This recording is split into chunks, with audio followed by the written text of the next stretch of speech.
Assalamualaikum warahmatullahi wabarakatuh. Apa kabar anak-anak yang soleh dan soleha? Semoga kalian sehat selalu, tetap ceria, tetap bersemangat, dan selalu dalam lindungan Allah Subhanahu wa Ta'ala. Anak-anakku, hari ini kita akan belajar Mufrad Bahasa Indonesia tema 4, subtema 3, kewajiban dan hak bertetangga, materi, kalimat saran, dan kalimat penyelesaian dalam teks atau wacana atau percakapan.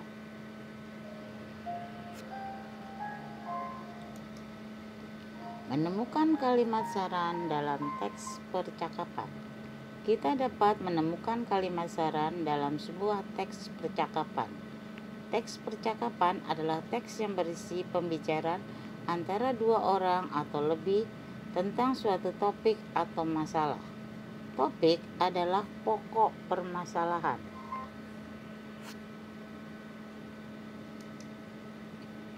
Sekarang kita lihat ada sebuah wacana percakapan tentang tetangga baru. Boleh kalian baca dalam hati ya. Nah, kalau sudah kalian baca dalam hati, sekarang kita mencoba untuk bermain peran. Satu sebagai Lani dan satu lagi kamu sebagai ibu. Yuk kita baca sama-sama ya. Ibu, aku punya teman baru, sudah hampir seminggu ini dia tinggal di dekat rumah kita. Bagus sekali nak, kamu pasti sangat senang.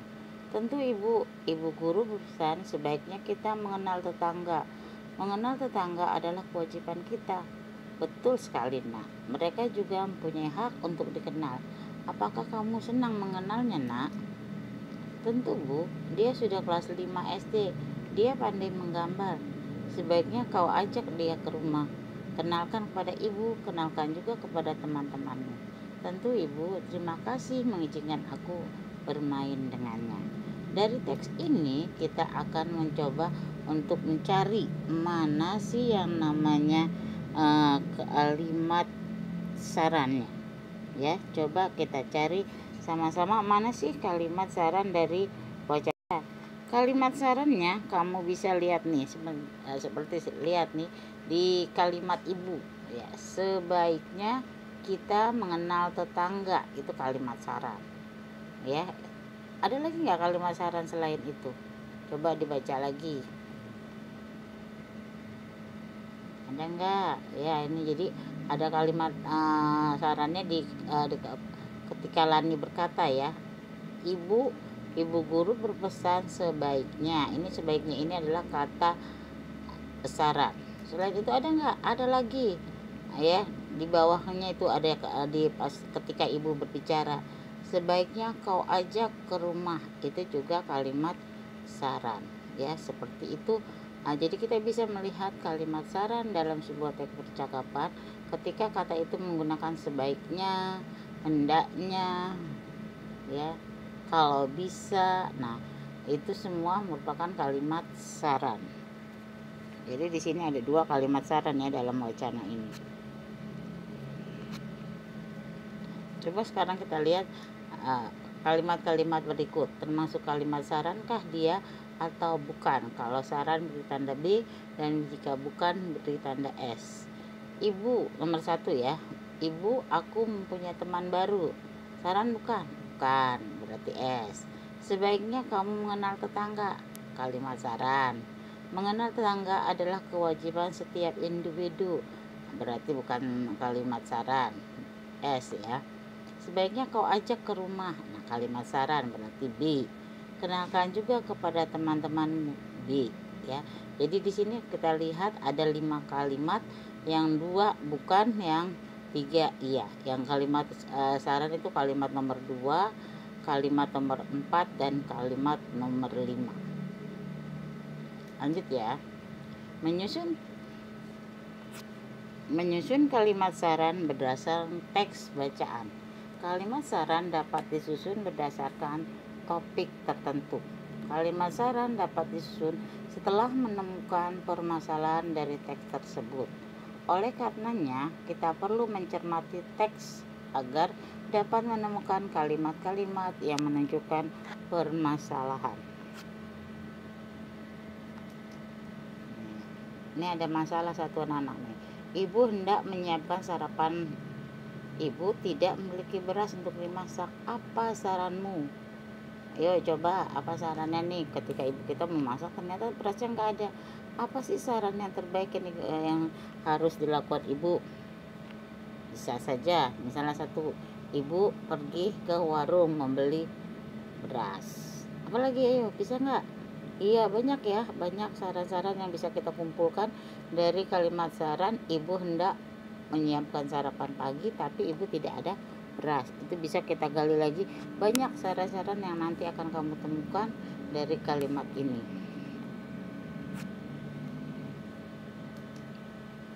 Sekarang lihat ada wacana baru, itu tetangga. Tetangga adalah orang yang tinggal di dekat rumahku. Aku mengenal namanya, aku selalu menyapanya. Aku suka bermain dengannya dan mengunjunginya. Ibu menyarankan aku agar aku baik sayang dan hormat kepada tetangga. Ibu menyarankan agar aku bermain dengan tetangga, karena tetangga adalah saudara dekatku. Tetangga adalah orang yang tinggal di dekat rumahku. Aku mengenalnya. Aku selalu menyapanya. Aku suka bermain dengannya dan mengunjunginya. Kalimat sarannya mana? Nih, kalimat sarannya ada dua. Ibu menyarankan agar aku sayang dan hormat kepada tetangga. Itu kalimat saran pertama. Kalimat saran kedua dari wacana itu yaitu ibu menyarankan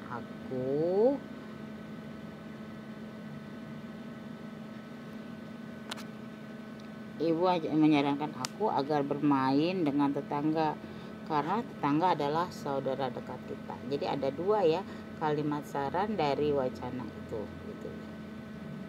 Kita lanjutkan. Tetangga Lani sangat senang dikunjungi Lani dan keluarganya. Mereka merasa wajib menghargai tamunya. Mereka ingin menjamu tamu dengan baik di rumah mereka. Beri petunjuk untuk Lani dan keluarganya dalam memilih makanan yang disajikan tetangga baru mereka dan beri alasannya. Ini ada beberapa macam makanan, lihat ya.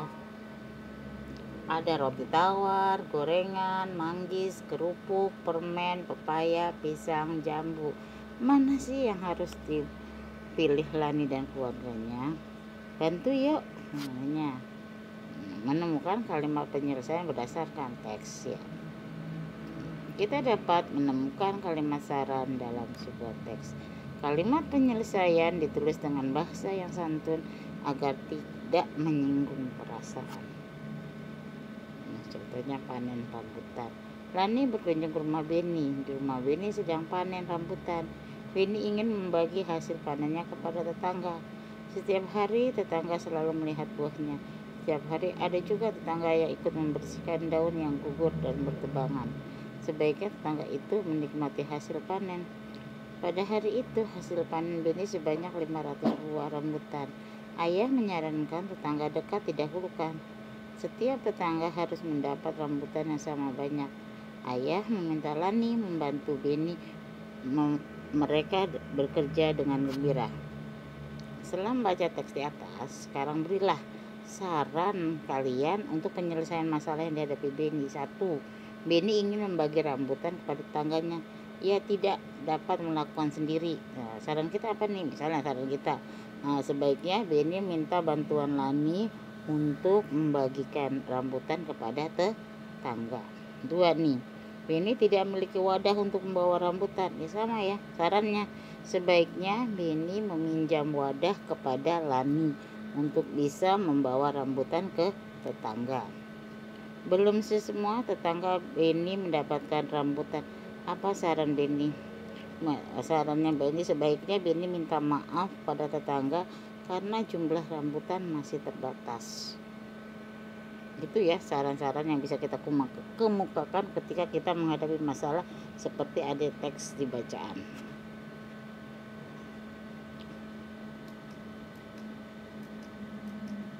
Menyajikan kalimat permasalahan dan sarannya dalam bentuk bagan atau peta pikiran.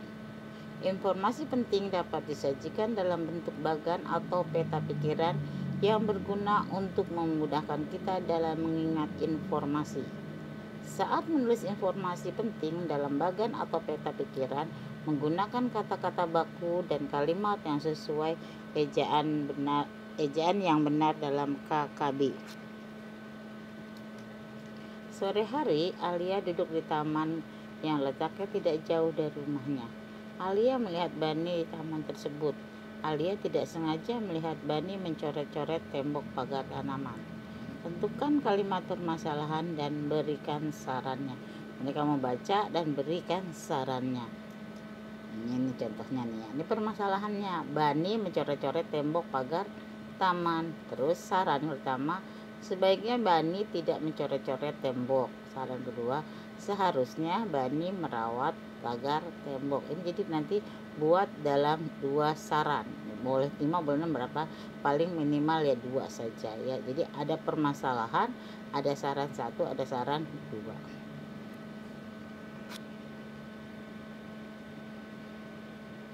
Ya. Sudah. Kita lanjut ya. Menyusun kalimat penyelesaian berdasarkan hasil pengamatan lingkungan bertetangga. Kalimat penyelesaian dapat disusun berdasarkan teks yang kita baca. Setelah kita menemukan permasalahan dalam teks, kita dapat menuliskan pendapat atau saran kita. Setelah itu, pendapat disusun menjadi kalimat penyelesaian masalah. Contoh, kita mempunyai tetangga di sekitar tempat tinggal kita. Hubungan kita dengan para tetangga harus dijaga agar kehidupan kita aman dan tentram. Suasana aman dan tentram di lingkungan perumahan tidak tercipta jika warga tidak saling tolong-menolong, kerjasama dan toleransi. Setiap warga harus menyadari kewajiban dan hak dalam hidup bertetangga. Kalimat penyelesaiannya. Suasana aman dan tentram di lingkungan perumahan tercipta karena sikap saling menolong, kerjasama dan toleransi. Kalimat kalimat penyelesaian. Kita lanjut ya. Kalimat masalah nih, kalimat masalah. Ayah mulia terserang DBD. Tahu kan DBD apa? Demam berdarah ya, demam berdarah. Itu kalimat masalahnya. Kalimat penyelesaiannya apa? Itu 1, misalnya sebaiknya kita menjaga kebersihan lingkungan. Sebaiknya kita mengubur barang-barang yang sudah tidak dipakai. Sebaiknya kita selalu membersihkan got-got yang tergenang. Nah, itu adalah kalimat penyelesaian dari masalah ayah mulia terserang DBD. Kita lanjut ya. Sudah selesai ternyata pelajaran kita hari ini. Kita lanjutkan dengan latihan di Google Classroom ya. Wassalamualaikum warahmatullahi wabarakatuh.